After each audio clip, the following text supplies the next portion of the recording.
आप लोग कभी कंफ्यूज नहीं होगे। बहुत सारे बच्चों को इसमें कंफ्यूजन होती है sir, number of years purchase का एक्चुअली में मतलब क्या होता है, किस टाइप के क्वेश्चंस बेसिकली हमें सॉल्व करने हैं। आज से 3 साल पहले ना बिट्टू टिक्की वाला के मेन गोडाउन में या मेन शोरूम में आग लग गई थी, जिसकी वजह से बिट्टू टिक्की वाला के प्रॉफिट्स उस साल में काफी कम हो गए थे। ये फिर तो फॉर्मूला खत्म, ये तो बहुत सिंपल है, average profits into number of years purchase. ये चैप्टर बहुत ही स्कोरिंग है बच्चों, ठीक है ना, इसमें कुछ भी ऐसा रॉकेट साइंस नहीं है। So hello everyone, welcome back to the channel accounts आसान है। आशा करता हूं बच्चों आप सभी लोग अच्छे होंगे और मैं बता दूं कि मैं भी बहुत अच्छा हूं सर। चलिए मालिक, फटाफट से बताइए लास्ट क्लास में हम लोगों ने क्या किया था। तो बच्चों लास्ट क्लास में हम लोगों ने सिर्फ गुडविल का मतलब समझा। काफी अच्छे अच्छे क्रिएटिव एग्जांपल्स से मैंने आपको समझाने की कोशिश करी कि कॉमन मैन के लैंग्वेज में गुडविल को हम किस तरीके से इंटरप्रेट करते हैं और अकाउंटिंग पॉइंट ऑफ व्यू से गुडविल की क्या डेफिनेशन होती है सर। राइट बच्चों, अब सर बात करते हैं अपने सिलेबस की। अब सर गुडविल वाले चैप्टर में एक्चुअली सिलेबस में क्या है जिससे हमें एग्जाम में क्वेश्चन, किस टाइप के क्वेश्चंस बेसिकली हमें सॉल्व करने हैं। तो सर एग्जाम में आपके क्वेश्चंस आने वाले हैं methods of valuation of goodwill. कहने का मतलब 4 टाइप के मेरे मेथड्स बच्चों आपके सिलेबस में दिए हुए हैं, जिसकी हेल्प से आप लोग गुडविल निकालोगे, ठीक है। और वही मेथड्स हम लोगों को अब धीरे धीरे डिस्कस करने हैं। अब आप देख पा रहे होगे बोर्ड पे, अब बोर्ड में मेरे आगे क्या है, बोर्ड में हम लोगों ने यहाँ पर एक बर्ड्स आई व्यू बना दिया है कि गुडविल को निकालने के कौन कौन से तरीके हैं सर, जो एक्चुअली आपके सिलेबस में है। अब सर रोड मैप बता दो, हमारा एक्शन प्लान बताओ जल्दी से, हम लोग आने वाले लेक्चर्स में किस तरीके से इनको कवर करेंगे। तो सर आज का हमारा टारगेट होगा ये पहले मेथड में पहले वाले पार्ट को समझने का सर। और वो कौन सा होता है सर, एवरेज प्रॉफिट मेथड में सिंपल एवरेज प्रॉफिट मेथड आज हम लोग कवर करने वाले हैं, ठीक है। उसके बाद सर आज मेनली चर्चा होगी इसके कॉन्सेप्ट पे। नेक्स्ट क्लास में मैं आपको इसी कॉन्सेप्ट के कुछ क्वेश्चंस कराऊंगा। फिर एक छोटू सी Q2C क्लास होगी sir weighted average profit method की। ये कोई ज्यादा लंबा मेथड नहीं है। जब आपने सिंपल एवरेज प्रॉफिट मेथड सीख लिया उसके बाद ये बिल्कुल ही केक वॉक है, मतलब बहुत सिंपल है, ठीक है ना सर। एक लेक्चर आएगा आपका इस पे, ठीक है।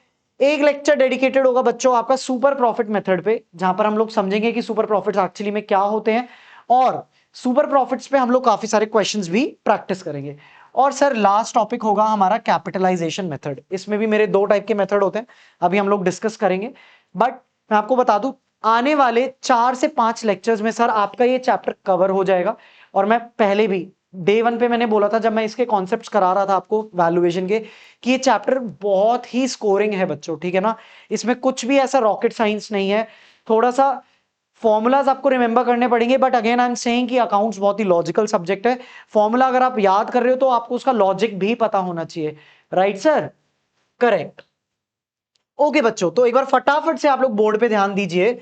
हम लोगों ने लिखा है सर यहाँ पे methods of valuation of goodwill. क्या लिखा है बच्चों, methods of valuation of goodwill. अब सर गुडविल निकालने के मेरे 3 तरीके होते हैं majorly, average profit method, super profit method और कैपिटलाइजेशन मेथड। अब सर एवरेज प्रॉफिट मेथड भी मेरे 2 टाइप के होते हैं, सिंपल एवरेज प्रॉफिट मेथड और weighted average profit method. Sir अब दोनों में फटाफट से फर्क बता दो, वैसे तो हम लोग डेडिकेटेड लेक्चर्स इस पे लगाने वाले हैं, छोटा सा आपको आइडिया दे देता हूं। Sir simple average profit method, average का मतलब आपको पता है, आपने मैथमेटिक्स में करा है, आई एम प्रीटी श्योर आपने क्लास 11th की इकोनॉमिक्स में भी एवरेज निकालना सीखा होगा। तो सर हम लोग इसमें गुडविल किस तरीके से निकालते हैं, जब भी एक बिजनेस दूसरे बिजनेस को एक्वायर करता है ना, तो हम लोग देखते हैं कि दूसरे बिजनेस ने पिछले सालों में कितने प्रॉफिट्स कमाए, उन प्रॉफिट्स का हम लोग एक एवरेज नंबर निकालते हैं, राइट। और उस एवरेज प्रॉफिट को हम लोग मल्टीप्लाई करते हैं sir number of years purchase से। अब सर ये नंबर ऑफ ईयर्स परचेज क्या होता है, sir number of years purchase होता है, आज अगर मैं कोई बिजनेस एक्वायर कर रहा हूं तो मेरी एक एक्सपेक्टेशन है कि मैं अंदाजा लगा रहा हूं कि आज अगर मैं मान लो 10 करोड़ के प्रॉफिट साल में बना रहा हूं तो आने वाले कितने सालों तक मैं सिमिलर या इससे ज्यादा प्रॉफिट कमाऊंगा ड्यू टू पास्ट एफर्ट्स जो इस बिजनेस ने लगाए हैं। सर नहीं समझ में आया, कोई बात नहीं सर, एक एग्जांपल से समझिए। मान लीजिए हल्दीराम ने बिट्टू टिक्की वाला को एक्वायर किया, राइट। बिट्टू टिक्की वाला का ऑपरेशन का ये 6ठा साल था, 6th ईयर था, मतलब 5 साल बिट्टू टिक्की वाला बिजनेस कर चुका है। और हम लोग मान लो अभी के लिए आप हल्दीराम समझ लो खुद को, अब आपने सोचा मेरे को अपने कंपटीशन को एब्जॉर्ब करना है, मेरे को ये कंपटीशन मार्केट से किल कर देना है, आप 6th ईयर में पहुंच गए बिट्टू टिक्की वाला को एक्वायर करने के लिए। तो sir simple average profit method में हम लोग क्या देखेंगे, हम लोग देखेंगे बच्चों कि बिट्टू टिक्की वाला ने पिछले 5 साल में कितना प्रॉफिट कमाया, ठीक है। उससे हम लोग एक एवरेज नंबर निकालेंगे। सर एवरेज कैसे निकलेगा? जितने साल उसने बिजनेस किया divide by number of that years, तो एक एवरेज प्रॉफिट की मेरे पास फिगर आ जाएगी सर। Correct sir. अब बिट्टू टिक्की वाला ने जो पास्ट में यानी कि पिछले 5 साल में जो एफर्ट्स लगाए हैं अपने बिजनेस को स्केल करने के लिए, अब हम सोचेंगे कि चलो हमारे पास एवरेज प्रॉफिट का नंबर तो आ गया, अब एज हल्दीराम की जब मैं बिट्टू टिक्की वाला को एक्वायर कर चुका हूं, मैं कितने और सालों तक प्रॉफिट्स कमाऊंगा, मतलब जो बिट्टू टिक्की वाला भी प्रॉफिट्स कमा रहा था और इसी टाइप के इसी अमाउंट ऑफ प्रॉफिट्स को और मैं कितने सालों तक कमा सकता हूं due to the past efforts जो बिट्टू टिक्की वाला ऑलरेडी कर चुका है। ठीक है ना सर, वो होता है आपका नंबर ऑफ ईयर्स परचेज। तो sir simple average profit method में मैं आपको फॉर्मूला भी एक बार फटाफट से दिखा देता हूं। Sir simple average profit method में फॉर्मूला क्या होता है सर? एवरेज प्रॉफिट्स इनटू में नंबर ऑफ ईयर्स परचेज। आप मेरा हल्दीराम और बिट्टू टिक्की वाला एग्जाम्पल जो है सर वो दिमाग में याद रखना, आप लोग कभी कंफ्यूज नहीं होंगे। बहुत सारे बच्चों को इसमें कंफ्यूजन होती है sir number of years purchase का एक्चुअली में मतलब क्या होता है। तो सर मैंने आपको बता दिया, मतलब यही है कि मैं कितने सालों तक और सिमिलर प्रॉफिट्स कमाऊंगा ड्यू टू पास्ट एफर्ट्स जो जिस बिजनेस को मैं एक्वायर कर रहा हूं जो ऑलरेडी कर चुका है। Right sir. और एवरेज प्रॉफिट्स की क्या बोलते हैं आपको, पिछले 5 साल के प्रॉफिट्स या जितने भी साल के प्रॉफिट्स हैं आपको क्वेश्चन में दिए होंगे, क्वेश्चन की लैंग्वेज को पढ़ के आप बहुत इजीली एवरेज प्रॉफिट्स निकाल लोगे सर। तो सर एक बात बताओ, ये फिर तो फॉर्मूला खत्म, ये तो बहुत सिंपल है, average profits into number of years purchase. ये तो बहुत सिंपल है सर, हो गया।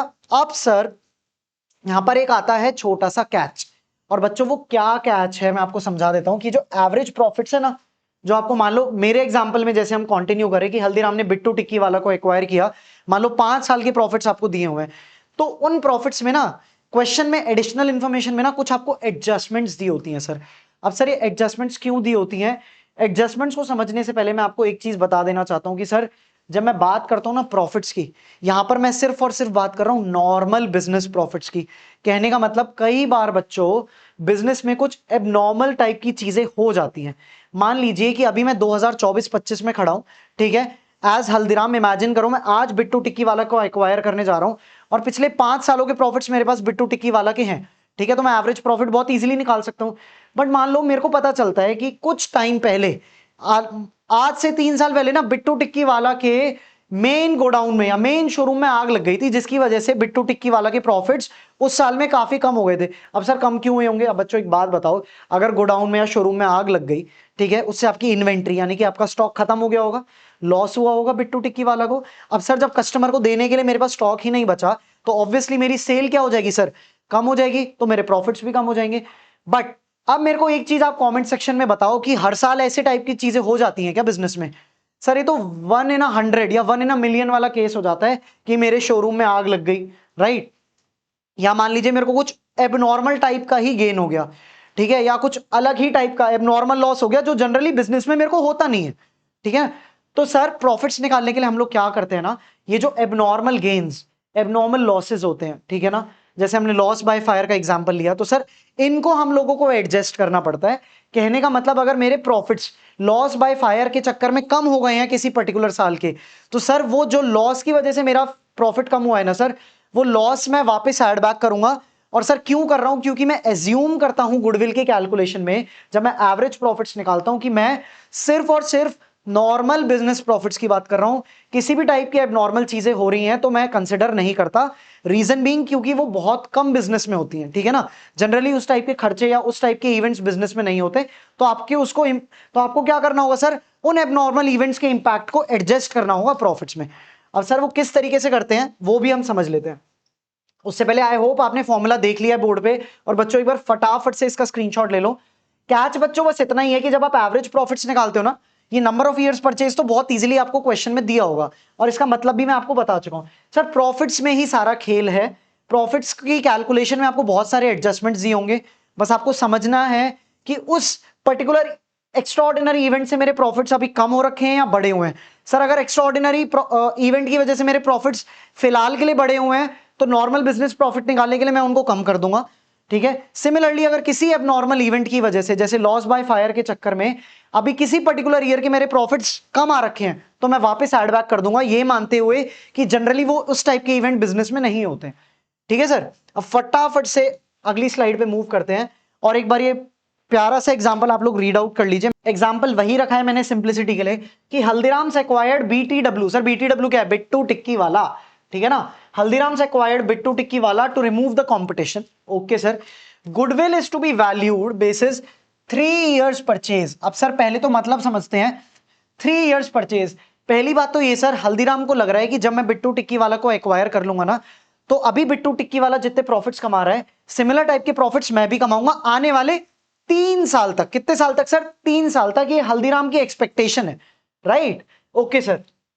अब sir basis 3 years purchase of, ध्यान से लैंग्वेज पढ़ेंगे क्वेश्चन की sir, last 5 years average profits. तो सर एवरेज प्रॉफिट्स कैसे निकलेंगे? पिछले 5 साल के प्रॉफिट्स को आप लीजिए और उसका एक एवरेज फिगर निकाल लीजिए। सर प्रॉफिट्स क्या मेरे को पिछले 5 साल के दिए हुए हैं? सर बिल्कुल दिए हुए हैं। Profits for last 5 years are as follows.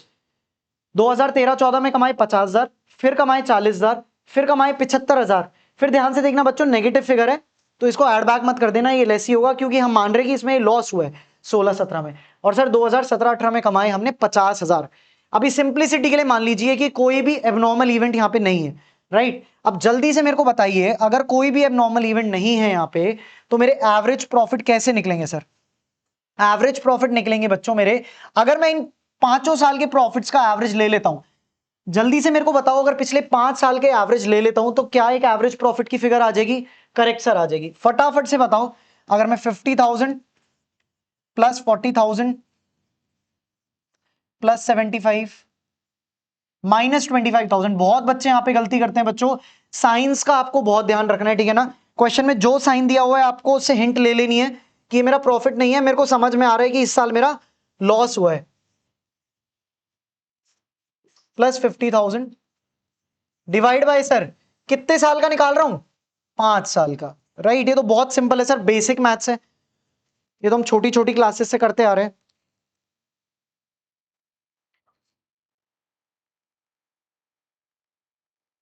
Sir ये आ जाता है 1,90,000 divide by 5, which comes out to बच्चों कितना आता है मेरा? ये 38,000। यानी कि बच्चों मेरे एवरेज प्रॉफिट्स कितने आ गए सर? एवरेज प्रॉफिट्स आ गए बच्चों मेरे 38,000, 38,000। तो सर क्या मेरा क्वेश्चन यहां पे सॉल्व हो गया? नहीं ना सर। फटाफट से एक बार गुडविल के फॉर्मूले पे हम लोग वापस चलते हैं, आपको समझ में आएगा मैं क्या बोल रहा हूं।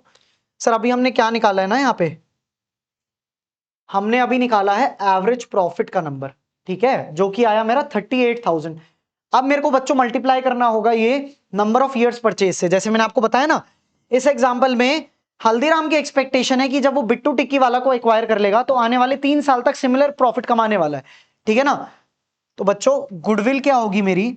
जल्दी से बताओ। गुडविल होगी सर मेरी average profit into number of years purchase. और वो कितना आ रहा है सर? बताओ बच्चों कितना आ रहा है वो? ये आता है सर मेरा, हल्का सा और इसको मूव कर देते हैं, तो बच्चों ये आता है मेरा 38,000 इंटू में 5। ये कितना, सॉरी इंटू में 3, कंफ्यूज मत होना, 3 साल लिखा हुआ है। ये आ जाता है सर 1,14,000। हाँ जी सर, ये इतना सिंपल ही है। अब बट आपने गौर किया हो इस टाइप में, अगर मैं इस टाइप का क्वेश्चन देखूं, मेरे को जल्दी से बताओ पिछले 5 साल में कोई भी एबनॉर्मल इवेंट या कोई भी आपको एबनॉर्मल एडजस्टमेंट इसमें दिख रही है? नहीं सर, हमने तो सारे 5 साल के प्रॉफिट का टोटल लिया, 5 से डिवाइड किया, एवरेज प्रॉफिट आ गए मेरे पास 38,000 और उसको नंबर ऑफ ईयर्स परचेज से मल्टीप्लाई कर दिया। Sir this is like the most simplest case, ठीक है ना। बट ये केस भी आपको समझाना जरूरी था ताकि आपको समझ में आए कि हम कैलकुलेशन एक्चुअली में करते क्या है। अब फटाफट से एक बार बोर्ड पे दोबारा ध्यान देना मेरे प्यारे बच्चों, और मेरे को एक बार बताओ कि क्या लिखा है बोर्ड पे। सर आपने लिखा है कि इन कॉन्टिन्यूएशन टू प्रीवियस एग्जाम्पल, दिमाग में सोच लो कि अभी हम प्रीवियस एग्जाम्पल को ही सॉल्व कर रहे हैं। Assume that profits of 2014-15, sir 2014-15 में क्या हुआ ना, were calculated after charging abnormal loss, ठीक है ना। ये बोल रहा है सर, ये मान लीजिए पिछले एग्जाम्पल में जो 2014-15 की प्रॉफिट है ना, वो जो आपको फिगर दिख रही है उसकी, वो कब आ रही है सर? एबनॉर्मल लॉस को एडजस्ट करने के बाद वो फिगर आ रही है।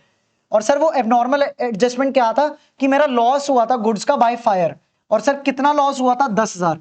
सर हमने अभी पढ़ा था कि जब हम प्रॉफिट्स निकालते हैं हम एज्यूम करते हैं कि हम नॉर्मल बिजनेस प्रॉफिट्स निकाल रहे हैं, ठीक है ना। अब ये फिलहाल क्वेश्चन किसकी बात कर रहा है सर? क्वेश्चन बात कर रहा है मेरी 2014-15 के प्रॉफिट्स की, वो बोल रहा है कि ये जो 40,000 आपको दिख रहा है ना, ये after adjusting loss of goods by fire है। तो मैं बोल सकता हूं इसमें ऑलरेडी 10,000 रुपए लेस होके जो फिगर आई है वो 40,000 है। और सर एक बात बताओ, क्या बार बार आपके गोडाउन में आग लगती है? क्या ये इवेंट ऐसा है कि ये नॉर्मल बिजनेस एक्सपेंस है, हर साल होता है? नहीं होता ना सर। तो जब हम एज्यूम करते हैं कि जब हम नॉर्मल बिजनेस प्रॉफिट्स निकाल रहे हैं ना बच्चों, तो उस केस में इस टाइप के नॉर्मल इवेंट्स जनरली बिजनेस में नहीं होते हैं। ठीक है, तो फटाफट से हम लोग एक बार प्रॉफिट्स का कैलकुलेशन देख लेते हैं। अब मेरे को बताओ, अगर मेरे लॉस बाय फायर हुआ तो मेरे प्रॉफिट्स ये बढ़े हुए हैं सर 14-15 के, या घटे हुए हैं? सर ऑब्वियसली ये मेरे प्रॉफिट्स अभी घटे हुए हैं। अब मेरे को इन प्रॉफिट्स को वापस बढ़ाना है, ठीक है ना? तो मैं ऐड कर दूं क्या 10,000 इसमें? हाँ सर ऐड कर दीजिए। लो बच्चों, हम लोग एक बार फटाफट से ना यहाँ पे प्रॉफिट्स लिख लेते हैं। 14-15, 2015-16,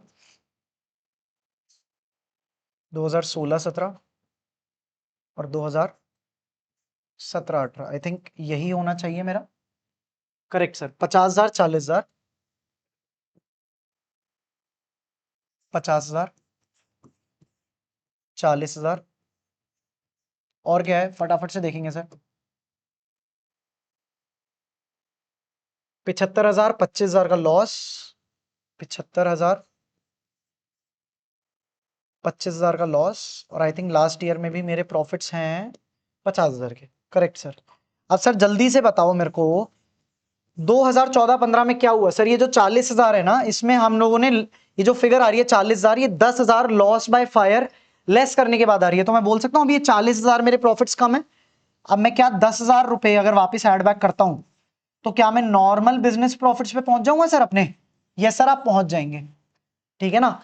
तो सर इस केस में मैंने क्या किया, 10,000 को वापस ऐड बैक करा to compute normal business profit. Sir बार बार बोल रहा हूं नॉर्मल बिजनेस प्रॉफिट, इस चीज को अपने दिमाग में बिठा लो। ठीक है, अब फटाफट से वही क्वेश्चन है सर। अब बस क्या हुआ, जहां मेरे एवरेज प्रॉफिट्स का टोटल आया था 190, क्योंकि आप देख पा रहे हो 14-15 में मैंने 10,000 ऐड किया है, तो क्या मैं डायरेक्टली बोल सकता हूं मेरे एवरेज प्रॉफिट कितने हो जाएंगे सर? 1,90,000 की जगह 2 लाख हो जाएंगे। डिवाइड बाय 5 कर दीजिए सर, ये कितना आता है आपका? 40,000। पहले मेरे एवरेज प्रॉफिट्स कितने आए थे सर, जब मैंने इस एडजस्टमेंट को नहीं एडजस्ट किया था, मतलब इस एडजस्टमेंट को जब मैंने इग्नोर किया था, मेरे प्रॉफिट्स आए थे एवरेज प्रॉफिट्स 38,000। अब कितने आ रहे हैं सर? 40,000। गुडविल बता दो कितनी होगी सर? गुडविल तो कुछ नहीं है, बस मेरे एवरेज प्रॉफिट की फिगर चेंज हो गई है। नंबर ऑफ ईयर्स परचेज तो सेम रहने वाले हैं बच्चों। हाँ जी सर, तो ये हो गया 1,20,000। राइट, गुडविल आ गई मेरी 1,20,000। पिछले एग्जाम्पल में कितनी आई थी? 1,14,000, क्योंकि हम लोगों ने 2014-15 के प्रॉफिट्स में कुछ एडजस्टमेंट नहीं किया था। अब सर जल्दी से बताओ, क्या इसी टाइप के ही मेरी एडजस्टमेंट रहती है क्या? कोई और टाइप की एडजस्टमेंट नहीं हो सकती? सर एडजस्टमेंट तो आपकी बहुत टाइप की होती है, ठीक है ना? और जो मेजरली क्वेश्चंस में पूछी जाती हैं, यहां मैंने आपके लिए लिस्ट डाउन भी कर दी है। बट हमारा काम यहां पर खत्म नहीं हो जाता है। मेरा only objective of making these videos for you इस बच्चों की आप चीजों को लॉजिकली अप्रोच करो, किसी भी चीज का रट्टा नहीं मारो आप। ठीक है, अब मैंने क्या किया सर, मैंने ऊपर यहां पे लिखा हुआ है adjustments to be adjustments to calculate normal business profits. दोबारा लिखा है यहां पे नॉर्मल बिजनेस प्रॉफिट्स। ठीक है ना? अब मान लो प्रॉफिट्स बिफोर एडजस्टमेंट, यानी कि जो क्वेश्चन में आपको स्ट्रेट अवे पिछले एग्जांपल की बात करूं, 5 साल के प्रॉफिट दिए हुए थे, तो जो प्रॉफिट्स बिफोर एडजस्टमेंट दिए हुए हैं सबसे पहले तो वो लिख लो बच्चों। अब आपको दिमाग के चक्षु चलाने हैं, अब आपको दिमाग खोलना है अपना, और ये सोचना है कि इस पर्टिकुलर एडजस्टमेंट के चक्कर में अभी फिलहाल मेरे प्रॉफिट्स घटे हुए हैं या बढ़े हुए हैं। अगर फिलहाल उस एडजस्टमेंट के चक्कर में मेरे प्रॉफिट्स अभी कम है, वापस एड बैक कर दो। फिलहाल उस इवेंट के चक्कर में अभी मेरे प्रॉफिट्स बढ़े हुए हैं, तो उसको कम कर दो। उससे आप पहुंच जाओगे बच्चों नॉर्मल बिजनेस प्रॉफिट पे। अब एग्जांपल के तौर पे abnormal loss, loss by fire, सबसे कल्ट क्लासिक एग्जांपल। उस केस में क्या है, अभी फिलहाल मेरे प्रॉफिट्स कम हुए हैं, बट ये इस टाइप का लॉस बार बार मेरे बिजनेस में नहीं होता है। अभी मेरे प्रॉफिट्स इसने कम किए हुए हैं, वापस ऐड बैक कर दो सर, 10,000 ऐड कर दिया। ठीक है, तो एबनॉर्मल लॉस क्या हो जाएंगे सर इस प्रॉफिट में? ऐड बैक हो जाएंगे। Over valuation of opening stock. Sir over valuation of opening stock का क्या मतलब है? इसको हम लोग एक बार फटाफट से ना ट्रेडिंग अकाउंट से समझते हैं। अगर मैं ट्रेडिंग अकाउंट बना के आपको समझाऊंगा ना, आपको ये सारी चीजें बहुत इजीली क्लियर होती जाएंगी, और बहुत ही शानदार तरीके से। आपको फिर ना रट्टा नहीं लगाना पड़ेगा किसी भी चीज का। सर हम चाहते भी नहीं हम कुछ रटे, और आप किस लिए बैठे हो? हाँ सर टेंशन मत लो, चीजें तो आपके दिमाग में मैं फिट करा दूंगा। ठीक है, अभी ये सर ये फिगर कहां से आ रही है?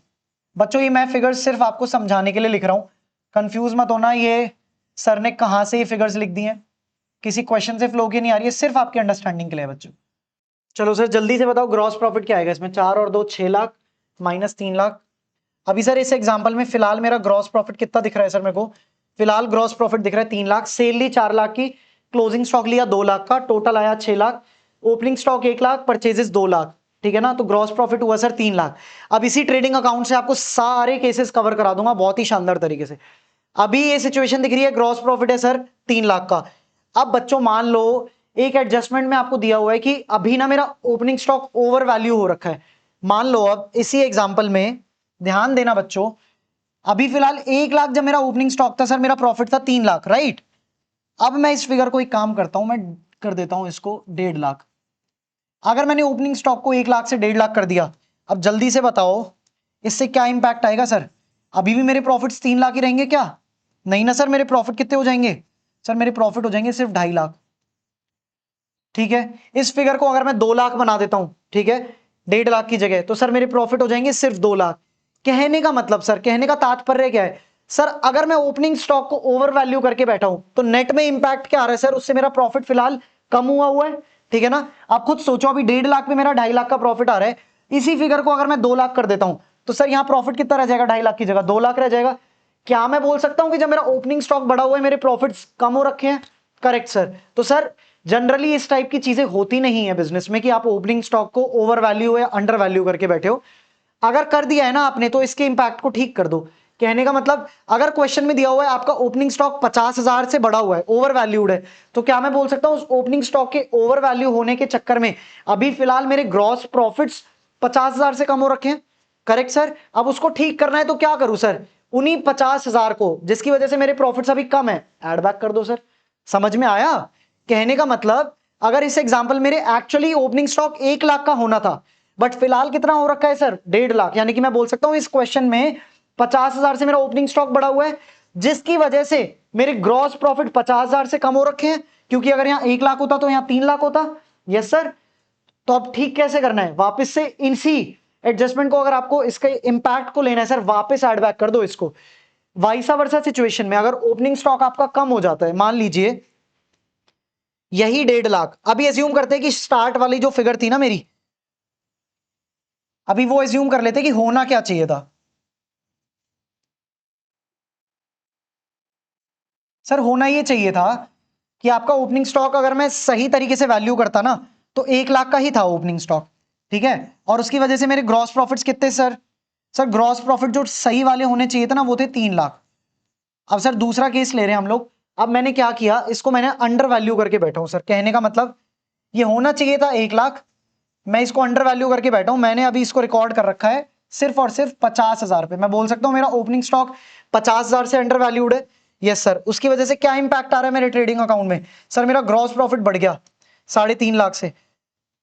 सर ये क्या करेक्ट पिक्चर है? जस्ट बिकॉज मेरा ओपनिंग स्टॉक अंडर वैल्यूड है उसकी वजह से मेरे प्रॉफिट्स बढ़े हुए हैं, क्या मेरे को नॉर्मल बिजनेस प्रॉफिट निकालने के लिए इसको ठीक नहीं करना चाहिए? सर बिल्कुल ठीक करना चाहिए। अब आप इस सिचुएशन में क्या करोगे बच्चों, जितने से मेरा जो ओपनिंग स्टॉक है वो अंडर वैल्यूड हो रखा है, जिसकी वजह से फिलहाल मेरे प्रॉफिट्स बढ़े हुए हैं सर, उसको वापस से कम कर दो, 50,000 अब कम कर दो, आपका आंसर आ गया। दूसरी सिचुएशन, अब ओपनिंग स्टॉक से आप नजर हटाइए, ठीक है, ओपनिंग स्टॉक में जो चीज होनी चाहिए थी हम वो नॉर्मल वाली कर लेते हैं, इसको 1 लाख ही रख लेते हैं और ये हो जाएगा सर 3 लाख। अब आ जाओ बच्चों, अब खेल खेलते हैं हम लोग क्लोजिंग स्टॉक के साथ, ठीक है। क्लोजिंग स्टॉक पे बताओ जल्दी से, अभी कितना है सर, 2 लाख, जिसकी वजह से ग्रॉस प्रॉफिट कितना आ रहा है सर, 3 लाख। इसी 2 लाख को मैं बढ़ा देता हूं एक बारी के लिए, ठीक है। जल्दी से बताओ बच्चों, अगर मैं इसको बढ़ा देता हूं 2 लाख की जगह मैं इसको कितना कर देता हूं सर, 2 लाख की बजाय मैं इसको कर देता हूं मान लो 3 लाख। अब क्या होगा सर इस सिचुएशन में, ध्यान से देखो, अब 7 लाख हो गया, इसका टोटल 3 लाख। क्या मैं बोल सकता हूं इस ओपनिंग, ये क्लोजिंग स्टॉक अगर मैंने 1 लाख से बढ़ा दिया, अगर मैंने क्लोजिंग स्टॉक 1 लाख से ओवर वैल्यू कर लिया तो मेरे ग्रॉस प्रॉफिट भी 1 लाख से बढ़ गए सर। बट ये पिक्चर तो इनकरेक्ट पिक्चर है, राइट। हर बार ऐसा नहीं होता कि मैं क्लोजिंग स्टॉक को ओवर वैल्यू करके बैठा हूं सर। अब इसको ठीक करना है आपको, ग्रॉस प्रॉफिट 1 लाख से बढ़ा हुआ है क्योंकि ओपनिंग स्टॉक 1 लाख से अभी ओवर वैल्यू हो रखा है सर। ठीक कैसे करोगे, इसी 1 लाख को उस साल के प्रॉफिट से कम कर दो, हो गया करेक्शन। वाइसा वर्सा सिचुएशन ले लो बच्चों, होना चाहिए था 2 लाख। वाइसा वर्सा सिचुएशन लेते हैं एक बार, ठीक है।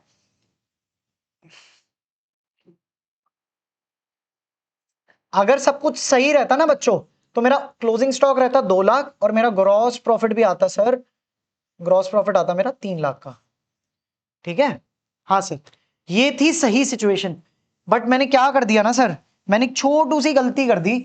मैं ये क्लोजिंग स्टॉक को ना अंडर वैल्यू करके बैठा हूं। कहने का मतलब ये क्लोजिंग स्टॉक होना चाहिए था 2 लाख, बट मैंने अभी अपनी बुक्स में रिकॉर्ड कर रखा है सिर्फ और सिर्फ 1 लाख। क्या मैं बोल सकता हूं मैंने क्लोजिंग स्टॉक को 1 लाख से अंडर वैल्यू किया हुआ है? सर इसका इंपैक्ट क्या आएगा सर, देख के बताओ ट्रेडिंग अकाउंट में। सर इंपैक्ट ये आएगा, ये हो गया 5 लाख, 3 लाख। सर मेरा ग्रॉस प्रॉफिट ना कम हो गया, ग्रॉस प्रॉफिट हो गया 2 लाख, जबकि होना चाहिए था 3 लाख। तो क्या मैं बोल सकता हूं जब मैंने क्लोजिंग स्टॉक को अंडर वैल्यू किया हुआ है तो उस वजह से मेरे ग्रॉस प्रॉफिट भी फिलहाल कम हो रखे हैं। अब इसको ठीक कैसे करूं सर? वापस एड बैक कर दो उस साल में, करेक्शन आपका हो जाएगा। यही सर, यही चीजें मैंने पिछली स्लाइड में लिखी हैं। अगर आप मेरे इस एग्जांपल को समझ गए ना तो बिलीव मी आपको ये कुछ भी रटने की जरूरत नहीं है। अगर मेरा ओपनिंग स्टॉक ओवर वैल्यूड है, उसकी वजह से मेरे प्रॉफिट्स कम हो रखे हैं, वापस एड बैक कर दो, ठीक है। किसी भी टाइप के एबनॉर्मल गेन हो रखे हैं मेरे को उस साल में, जो कि जनरली बिजनेस में उस टाइप के गेन नहीं होते, उसकी वजह से मेरा प्रॉफिट अभी बढ़ा हुआ है। बट नॉर्मल बिजनेस प्रॉफिट में जनरली उस टाइप के गेन नहीं होते। तो क्या मैं बोल सकता हूं मेरे को अपने प्रॉफिट्स को कम करना होगा? यस सर, अपने प्रॉफिट्स को कम कर दो। अगर आप देख पा रहे हो यहां मैंने एक ब्रैकेट लगाया है, किस टाइप की चीजों को ऐड करना है और किस टाइप की चीजों को लेस करना है। एक सेकेंड सर, शायद ये अभी आपको नहीं दिख रहा होगा, मैं इसको जूम आउट कर देता हूं हल्का सा। हाँ सर, आप देख के बताओ आपको दिख रहा है? दिख रहा है, ग्रेट, ठीक है। ओपनिंग स्टॉक हम डिस्कस कर चुके हैं, over valuation of closing stock हम लोग डिस्कस कर चुके हैं सर, राइट। अब छोटे से मेरी एक छोटी सी ट्रांजैक्शन और समझना बच्चों, और वो क्या है sir? Loss on sale of fixed asset. Generally बार बार मैं अपने फिक्स्ड एसेट बेचता हूं क्या? आप बिजनेस के लिए गाड़ी लेते हो, हर साल बेचते हो गाड़ी? नहीं ना, अनलेस एंड अनटिल आपका बिजनेस ही गाड़ी बेचने का या खरीदने का है। नॉर्मली अभी एज्यूम कर लो आपका उस टाइप का धंधा नहीं है, तो 10 साल बाद मान लो डीजल गाड़ी बिकती है आपकी, उस पर आपको कुछ लॉस हुआ, हर साल क्या उस टाइप का लॉस होता है क्या सर? नहीं। बट जिस साल आपकी गाड़ी बिकी उस साल आपको लॉस हुआ, जिसकी वजह से उस साल के प्रॉफिट्स आपके कम हो रखे हैं। बट मेरे को नॉर्मल बिजनेस प्रॉफिट निकालने के लिए इस टाइप के इवेंट्स को ठीक करना पड़ता है सर, क्योंकि मैं मानता हूं कि मैं हर साल गाड़ियां बेचते हुए नहीं जाता, ठीक है ना। हर साल मेरे को फिक्स्ड एसेट बेचने पे लॉस नहीं होता, उस साल की प्रॉफिट लॉस की वजह से कम हो रखे हैं, वापस ठीक कर दो सर, ऐड बैक कर दो। लो सर, ऐसी सर कुछ नॉन रेकरिंग टाइप की इनकम जो जनरली बिजनेस में नहीं होती है, उस टाइप की इनकम जिसकी वजह से उस साल के प्रॉफिट आपके बड़े हुए हैं सर, ठीक करने के लिए क्या करना होगा सर? उन्हीं नॉन रेकरिंग इनकम्स को आप लेस कर दीजिए। Done sir. एक छोटा सा आपका एक कॉन्सेप्ट रह गया है, capital expenditure charge as revenue expenditure या revenue expenditure charge as capital expenditure. कहने का मतलब क्या है सर? जल्दी से मेरे को बताओ सर, जब भी मैं कैपिटल नेचर का खर्चा करता हूं, क्या वो मेरे प्रॉफिट एंड लॉस अकाउंट के डेबिट साइड पे मेरे को डालना चाहिए? नहीं सर। कहने का मतलब आपने मान लो बिल्डिंग खरीदी, ठीक है ना, ये बिल्डिंग आपको हेल्प करेगी आपके बिजनेस को अपस्केल करने में, ठीक है ना। तो जल्दी से बताओ क्या ये रूटीन बिजनेस एक्सपेंडिचर है क्या? जब आप बिल्डिंग खरीदते हो आपको, आप क्या उसको पीएनएल के डेबिट साइड पे लिखते हो? एज्यूमिंग कि आपका रियल एस्टेट का बिजनेस नहीं है और आपके रूटीन ऑपरेशंस नहीं है, और आपने अपने बिजनेस के लिए एक बिल्डिंग खरीदी है, एक फैक्ट्री खरीदी है, तो क्या उसको पीएनएल के डेबिट साइड पे दिखाओगे? नहीं दिखाओगे ना सर, वो तो आपकी बैलेंस शीट में एज अ एसेट दिखता है, करेक्ट। बिल्डिंग बढ़ गई और अगर कैश पे किया तो मेरा कैश का बैलेंस कम हो जाता है। बट दिखता कहां पे है सर कैपिटल एक्सपेंडिचर? सर वो दिखता है मेरा बैलेंस शीट में। अब एक मेरे से गलती हो गई, अकाउंटेंट साहब से एक छोटी सी गलती हो गई, और वो क्या हुई सर? बिल्डिंग मैंने खरीदी और गलती से पीएनएल के डेबिट साइड पे डाल दी। उससे क्या होगा सर? मेरे प्रॉफिट्स ड्रास्टिकली कम हो जाएंगे। बट क्या ये चीज ठीक है? नहीं सर, गलत है। ये दिखनी कहां चाहिए थी? बैलेंस शीट में पीएनएल में डेबिट साइड पे दिखा दी, प्रॉफिट्स बहुत कम कर दिए आपने। ठीक कैसे करोगे सर? वापस एड बैक कर दो। ऑन दी अदर हैंड कोई उस टाइप का खर्चा जो आपके पीएनएल के डेबिट साइड पे आना चाहिए था, बट फिलहाल वो आपने कैपिटल एक्सपेंडिचर के तौर पे दिखा दिया। मतलब पीएनएल के डेबिट पे आता तो मेरे प्रॉफिट्स कम हो जाते, बट आपने कहां दिखा रखा है? बैलेंस शीट में। और क्योंकि पीएनएल के डेबिट पे नहीं दिखाया, तो क्या मैं बोल सकता हूं उस साल के प्रॉफिट्स आपके बढ़े हुए हैं सर? हाँ जी सर। अब ठीक कैसे करोगे सर? उसको वापस कम कर दो प्रॉफिट्स को, ठीक है। आई होप आपको ये समझ में आया होगा एग्जाम्पल।